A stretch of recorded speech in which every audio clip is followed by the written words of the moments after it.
Hi, this is Jennifer Rubin, editor-in-chief of The Contrarian. I am delighted to have with us Evgenia Kara-Murza, who is a human rights activist in her own right, and also the wife of one of the longest held Russian prisoners, who I think was held for over 2 years in Russia on spurious charges.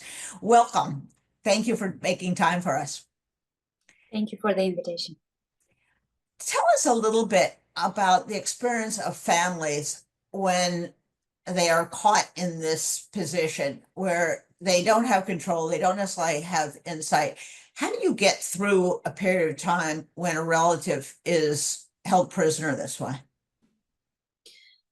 Well, my husband's situation was not an exception for today's Russia, unfortunately. According to the most respected human rights group in Russia, Memorial, that was, of course, banned in the country. The country now has at least 3,000 political prisoners. Wow. Those are people who are held behind bars for opposing the regime, for saying no to the war, for criticizing the government's policies, for basically standing up to a dictator. Those people are labeled as foreign agents, aka spies, as terrorists, extremists, as criminals, because just 9 days after the full-scale invasion of Ukraine had been launched, there were laws introduced in Russia that criminalized any kind of anti-war dissent.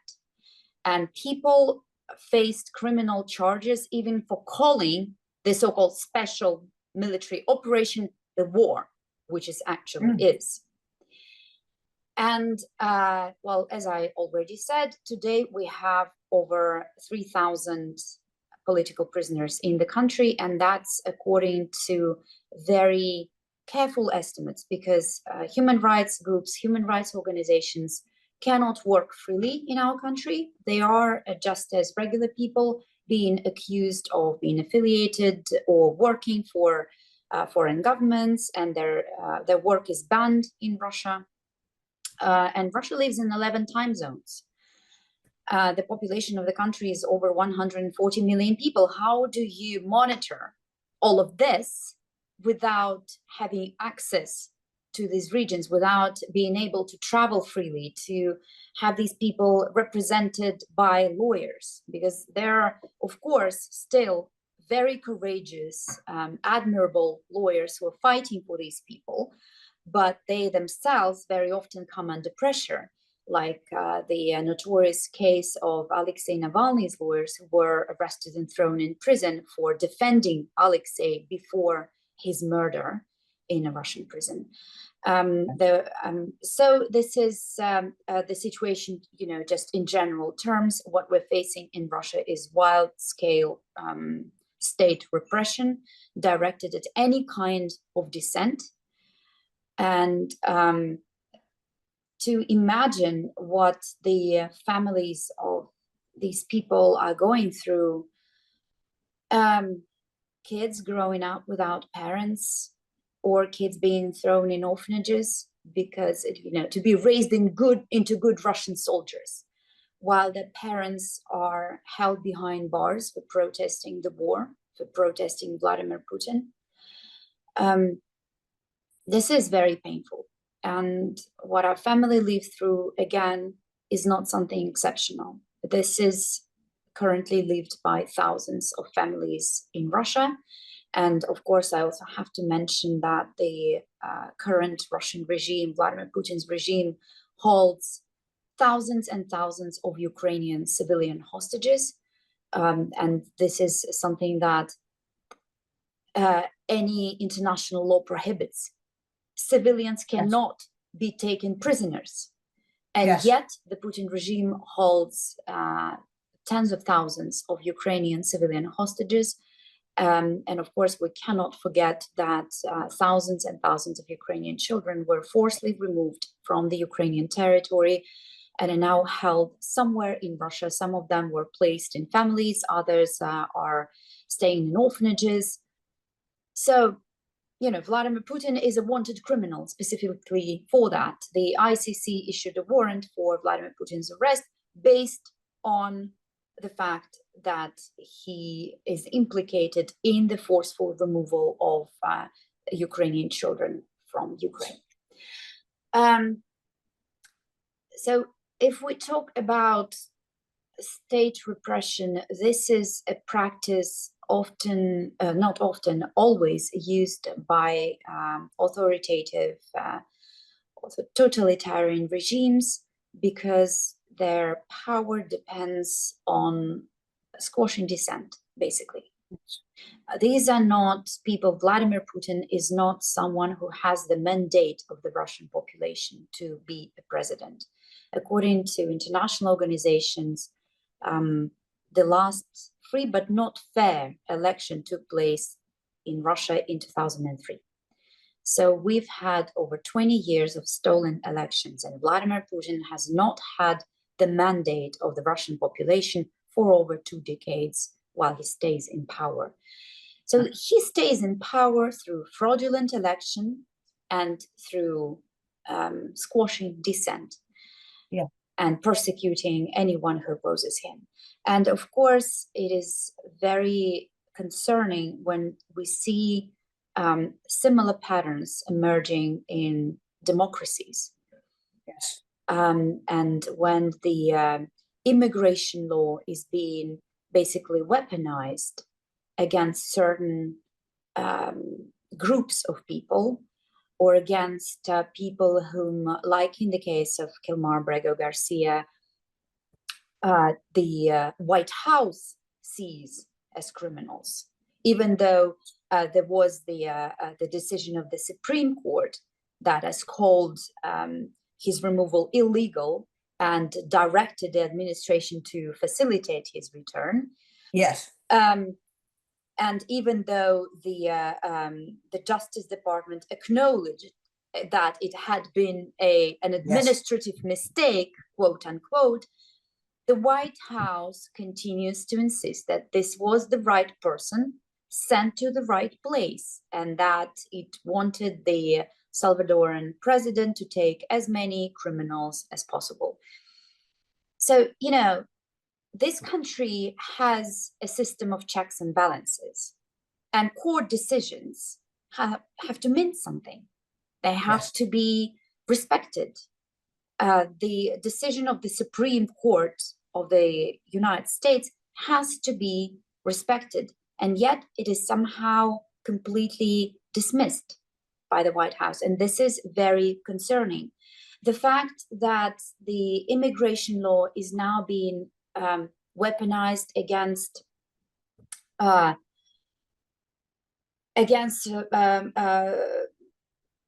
citizens of certain countries, again, is very, very concerning. Like, for example, currently, from 6,000 to 10,000 Russian citizens are held in detention. And those are asylum seekers in the United States. And it is very important to mention that these people did not cross into the United States illegally. These people came through the program, through the government program that was launched specifically for that, the CBP-1 app, that stated, even the website of their of this program states that you can come into the United States legally. Here's how to do this.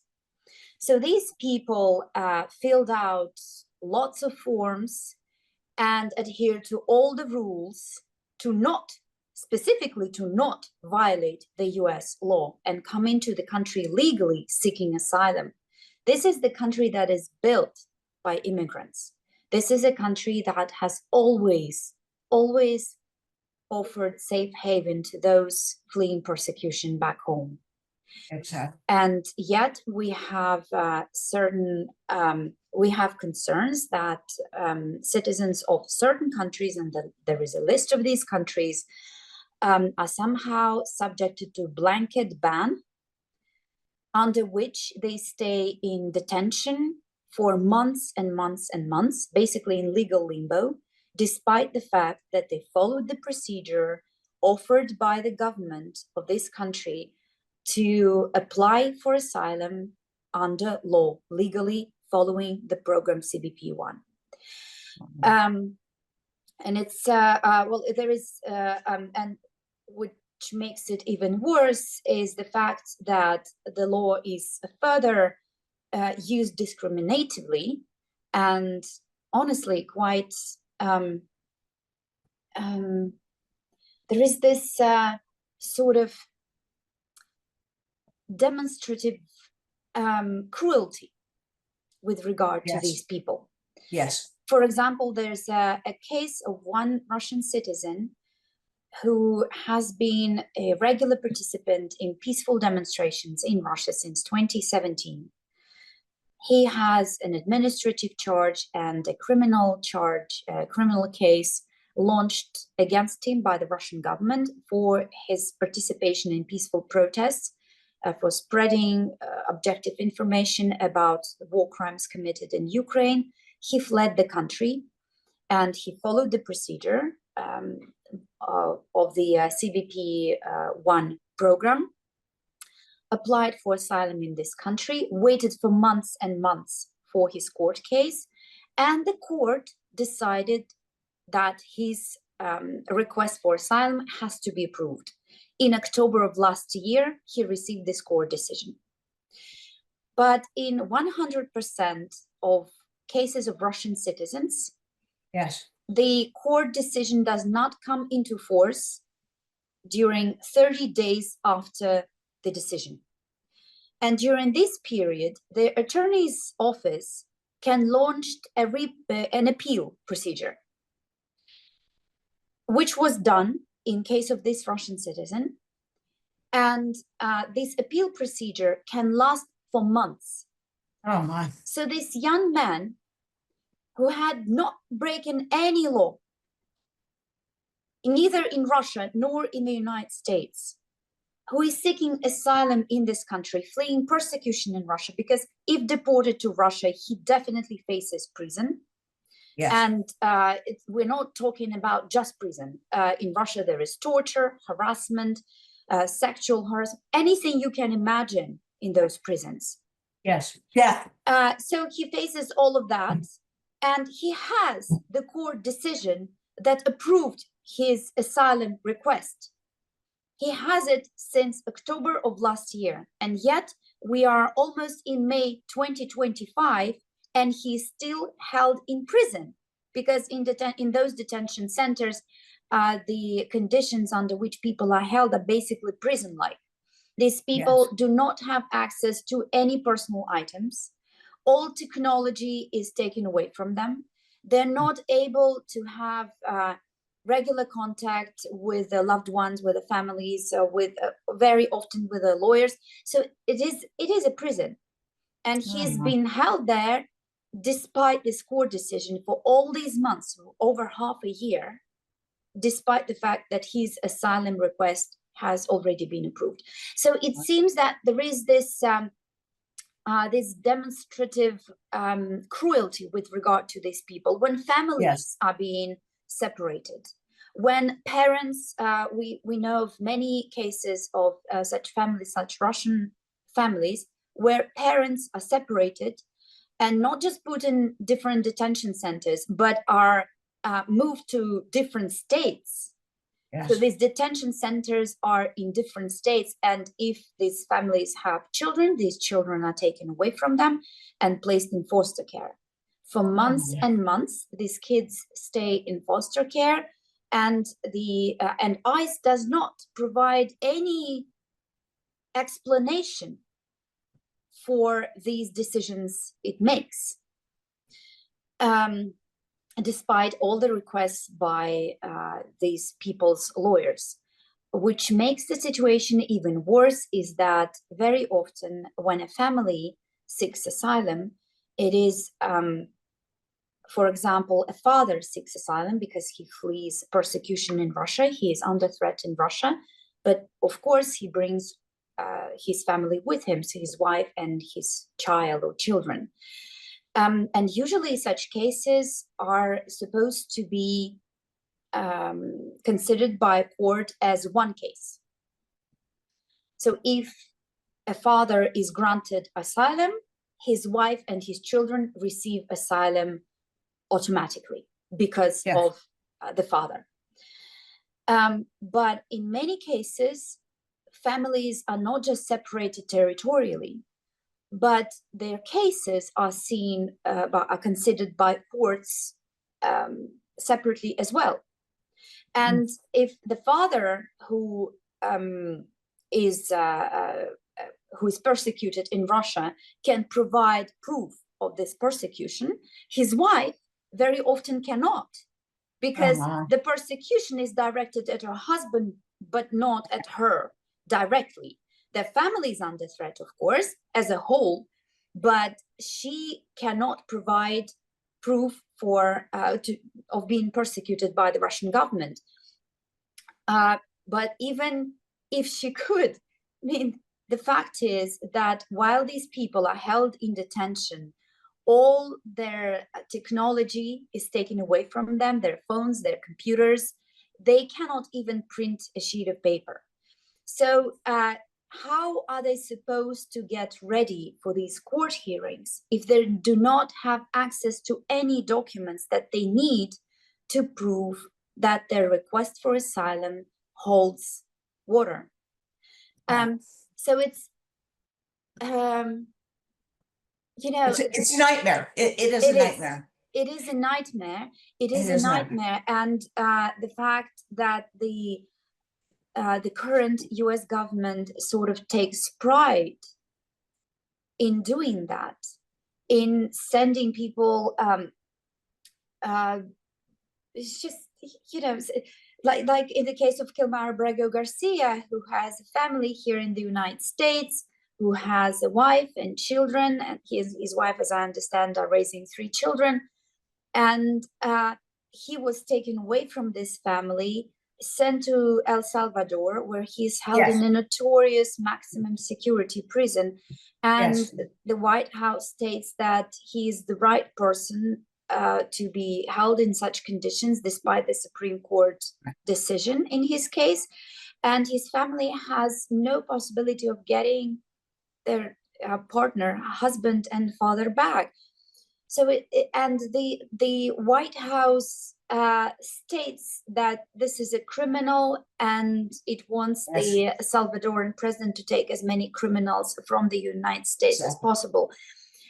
This is not just the demonstrative cruelty, but also the fact that these people are represented as somehow inferior, whether they come from post-Soviet countries, or from Russia, from Moldova, from Uzbekistan, from Tajikistan, or if they come from Venezuela or El Salvador, and they are here legally.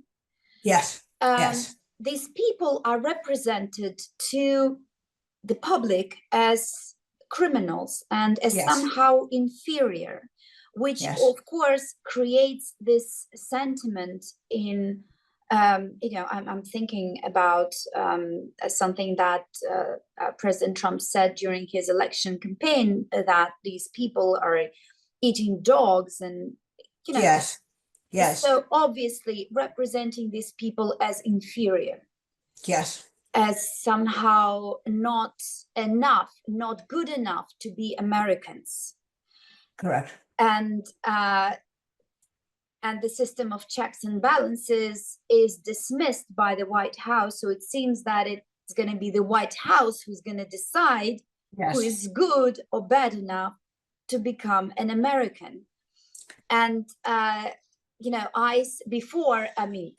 under Obama and Biden administrations, there were record deportations, but there was no dehumanization of the process, no dehumanization of these people.